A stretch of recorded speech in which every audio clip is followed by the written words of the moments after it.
मोठी बातमी समोर येते। सोन्याच्या भावात 12 तासात 700 रुपयांनी वाढ झाली आहे। आजचा सोन्याचा भाव जीएसटी सह 94,700 वर पोहोचला आहे।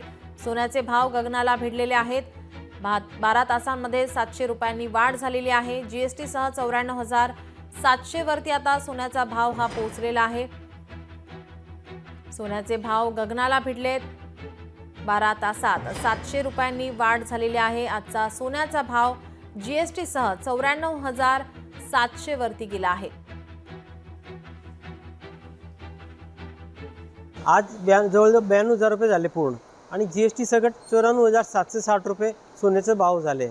आणि ट्रम्पने जे रात्री अनाउन्समेंट केला टॅरिफबद्दल त्याचे इफेक्ट आता 5-7 दिवसात माहीत पडेल। पूर्ण इफेक्ट तेव्हा माहीत पडेल, पण असा काही जास्त कमी जास्त होईल असं वाटत नाही आम्हाला। म्हण आहे आपली की भाव गगनाला भिडले, तर तोच जो प्रत्यय आहे तो आज इथे आल्यावरती मला आलेला आहे। कारण आज सर्वोच्च जी पातळी आहे तर ती सोन्याने गाठलेली आहे। म्हणजे त्यांचे जे भाव आहेत तर त्यांनी गगनाला खरंच भिडवलेले आहेत आणि सर्वसामान्य लोकांसाठी आता सोनं घेणं हे एक स्वप्नच राहणार आहे। लोकशाही मराठी ऐका, पहा, जागरूक रहा।